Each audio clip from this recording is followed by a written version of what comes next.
Queen Sugar is back, baby, and this episode was really damn good. Let's talk about it.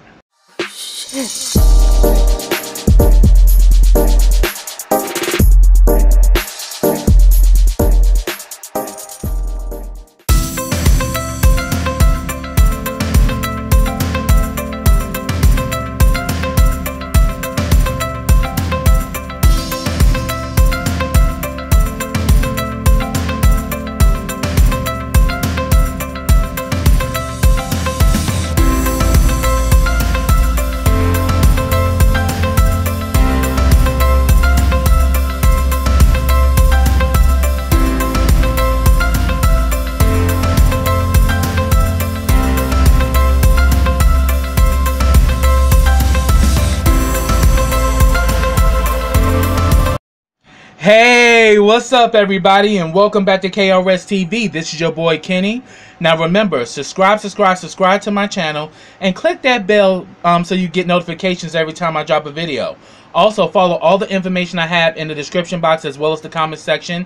Also, like this video, comment on this video, and share this video.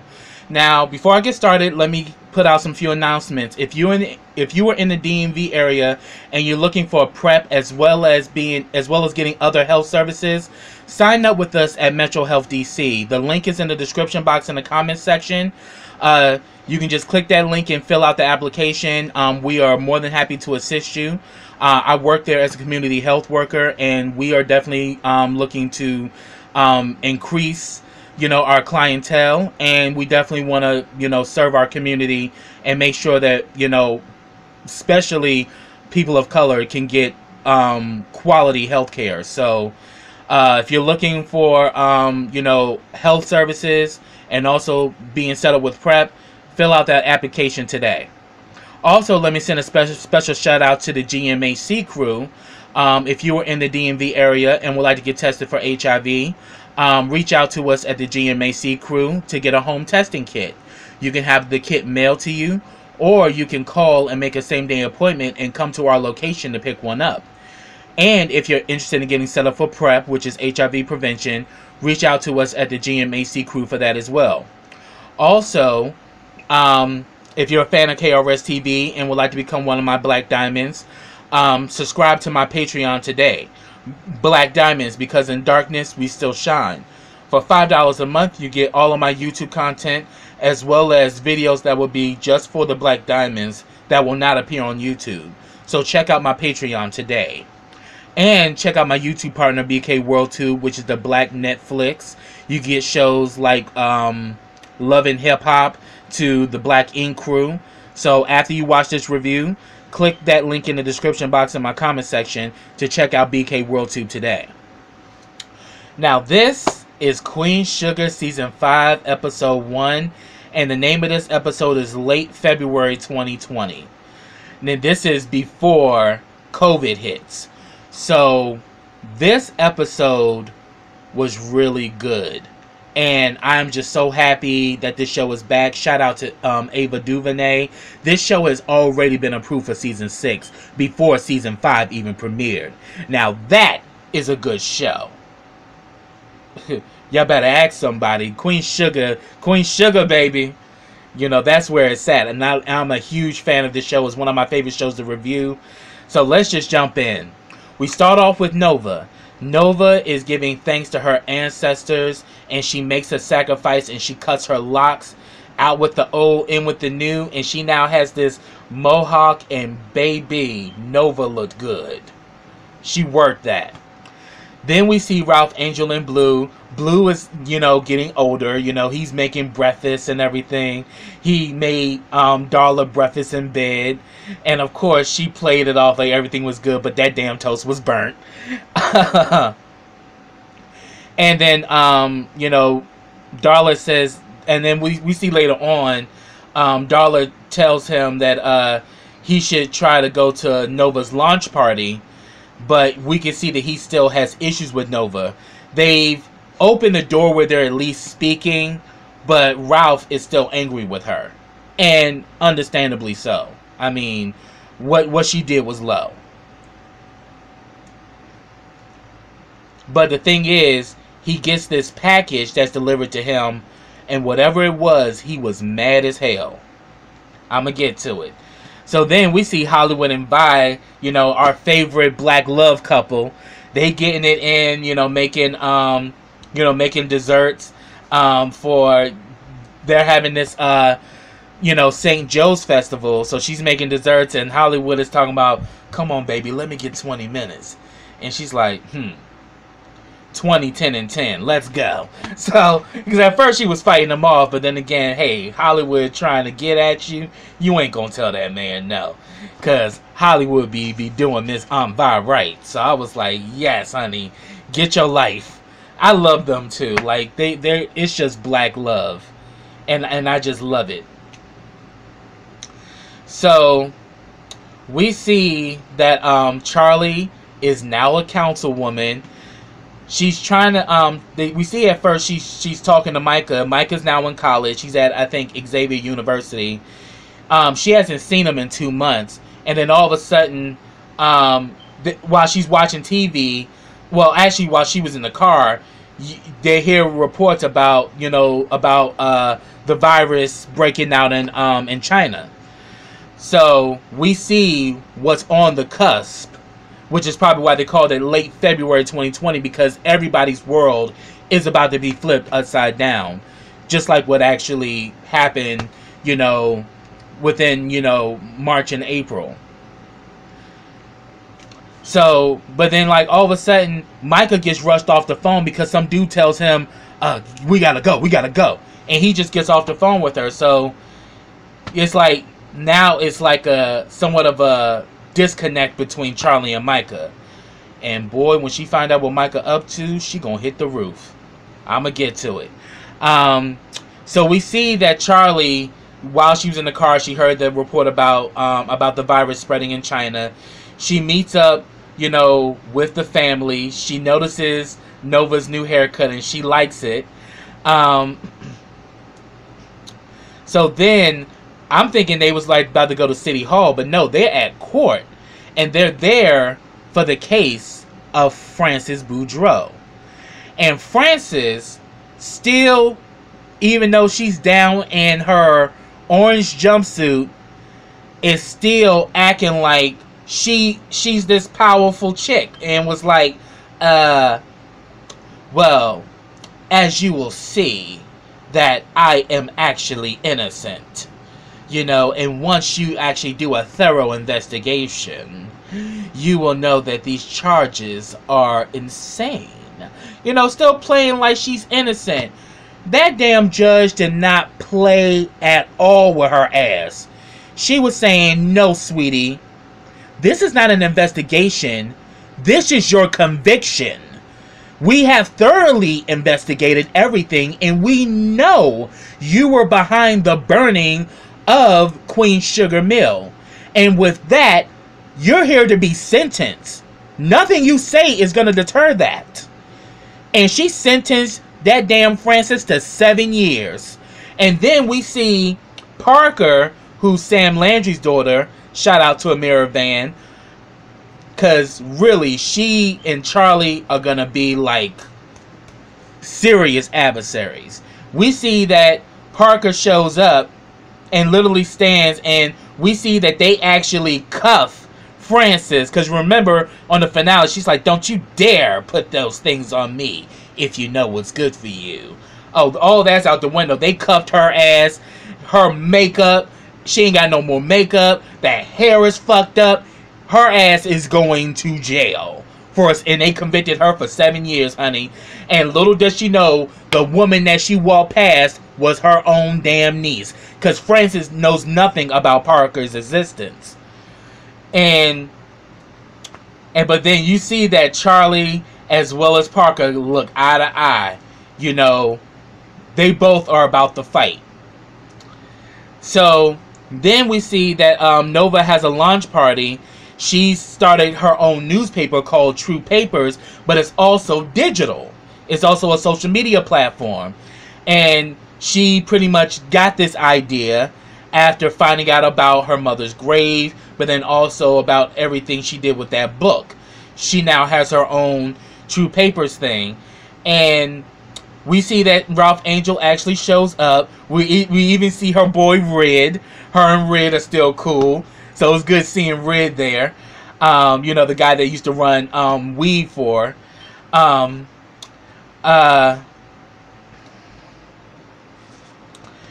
then all of a sudden, you know, Ralph Angel is obviously bothered and he's angered. And Nova and Charlie confront him and they're like, what's going on? Oh, the damn letter was pretty much an eviction that they were going to seize his land. And that they're moving forward with the highway. Oh, Charlie immediately calls a council meeting. We meet Congressman Jackson, who's for the highway, and shout out to him. He actually played Titus in Ambitions, and I'm so mad they canceled that show. That show was good.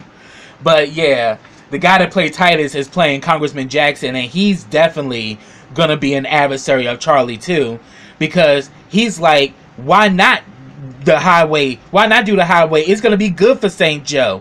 Oh, that damn Ralph Angel got mad and was like, man, you a sellout, Jackson. Sit your ass down. You know, we need to lead this fight.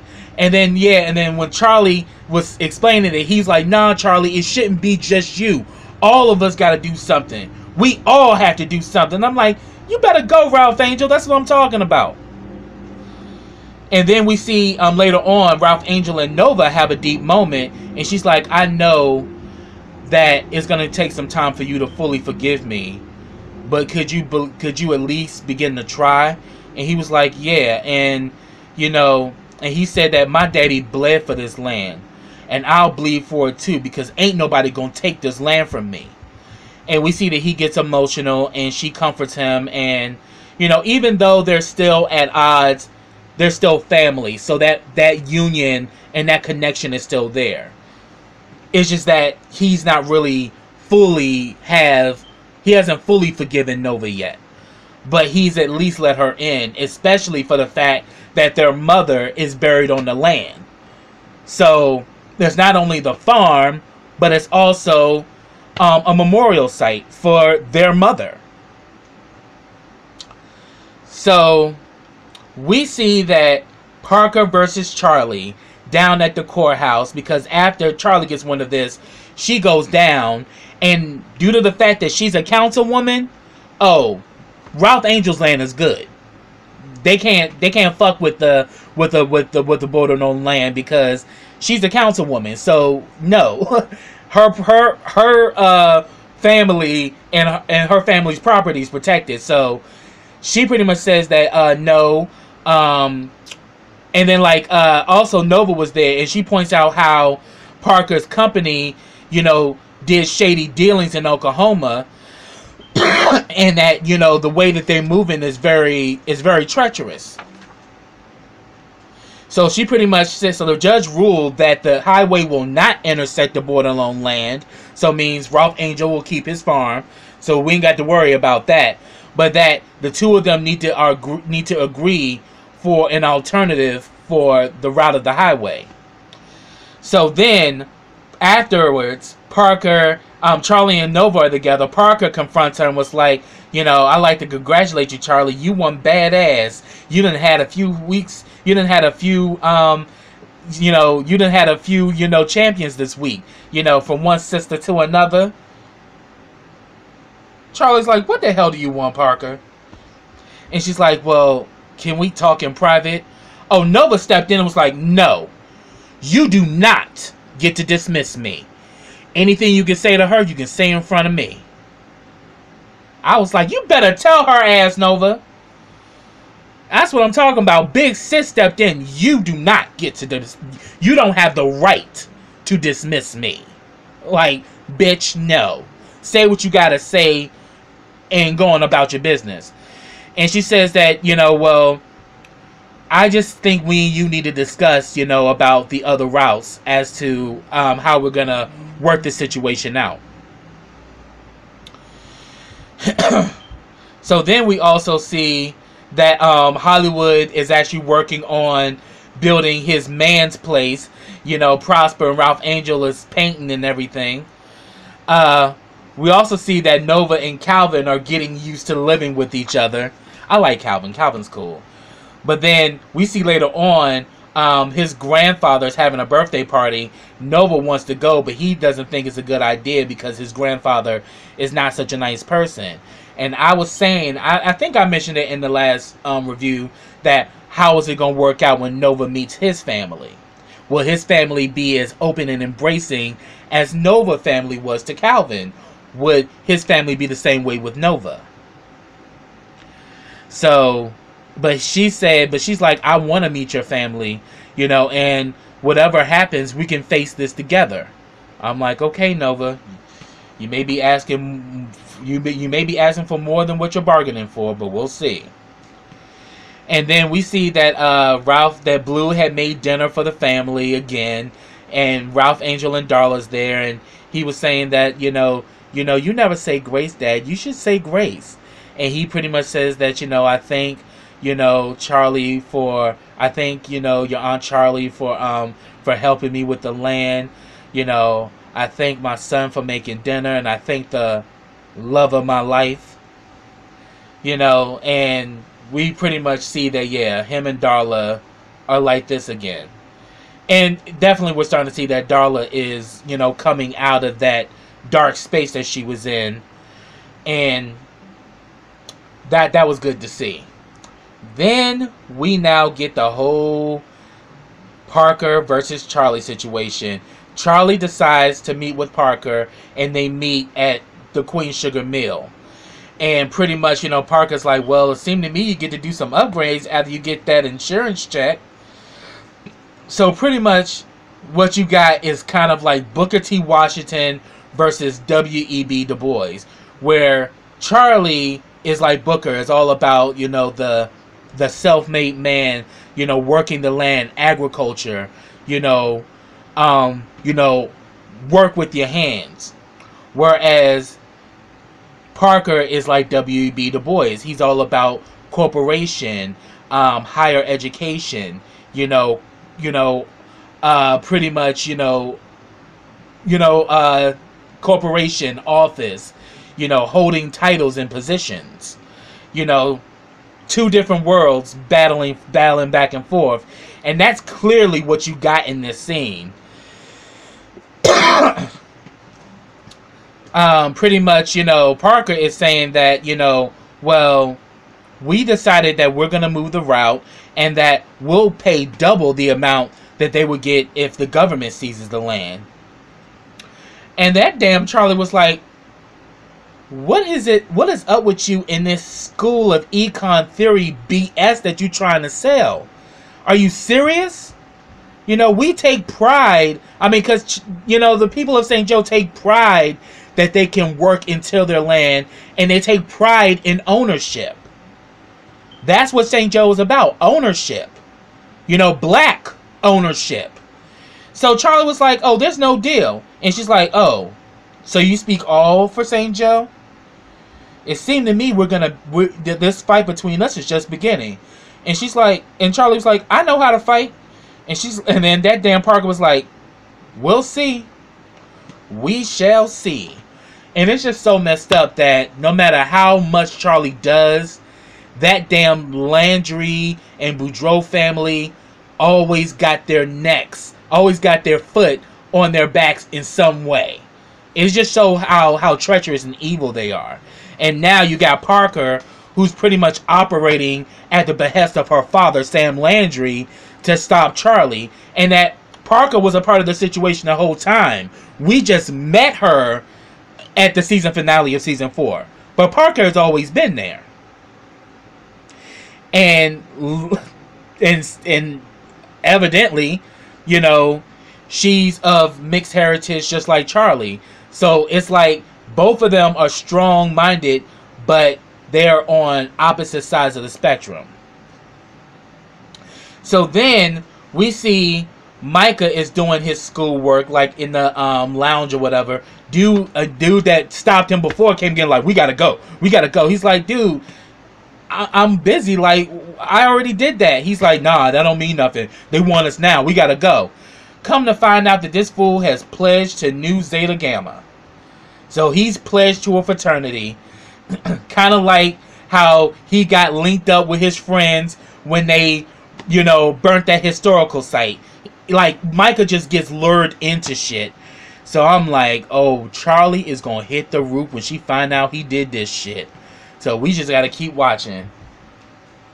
So then we have this big event called the Feast of St. Josephine, because St. Josephine was a black woman, and that's what the town is named after, St. Joe. So they're honoring St. Josephine, and it's even bigger because this event is being pretty much presided over the first black councilwoman, who's Charlie. You know, they paid their respects to their ancestors. We saw we saw a picture of Ernest that Blue was holding. And then the event is going well until they announce we have a message from the Bank of St. Josephine. That damn Parker done merged herself with the Bank of St. Josephine, and her Beckington group are still pushing that narrative. And then on top of it, she gets on the mic and throws it on Charlie. She says, "We like to thank Councilwoman Charlie for all the hard work she's done. So we have decided a new route for the highway, and it's gonna be through 21st Street. Oh, and then she's like, you know, thank you and good night, and literally walked off. Threw Charlie under the bus, made it seem as if they came to that agreement when Charlie said no deal. And immediately, them damn farmers start. They are so damn fickle, it pisses me off. Like, after all the shit that Charlie has done for their asses, they will literally flip in a snap. And it just pisses me off that they're not loyal. Like, Charlie don't need this shit. Charlie is rich. Charlie can walk away from all of this and will not be bothered. But they immediately believe everything because we come to find out 21st Street is the St. Joe Cemetery. So they immediately start going in on Charlie, and you know, the crowd starts going off, and it took Vi to say shut up and listen to her that they stopped. But Charlie was so pissed, she goes into her office, she's raged, and Vi goes in to check on her, and she's like, are you gonna be okay? She's like, no, but I will be. I will not lose. I can't, and I won't. And then we get, you know, Ralph, Angel, and Darla are walking, and that scenery was beautiful. The river and the town of St. Joe, that was some beautiful cinematography. It was beautiful. And he literally proposes to Darla, and he tells her that, you know, he wants to be her husband, and that her love is his superpower, that she makes him a better man. So they done got engaged. And I'm like, and I hope you mean that shit, because yeah, you got engaged the last time, and then after that whole situation went down, you know, when you found out that Blue possibly wasn't yours, that changed everything. So I hope you're for real this time, that you're gonna stick it out. But I think her and Ralph Angel need each other. You know, they clearly have a deep connection, and it's not just because of Blue. Like, they literally have a deep love for one another. So we shall see how this will play out. But he finally proposed to Darla, so probably by the season finale we might have another wedding on our hands. We'll just have to wait and see.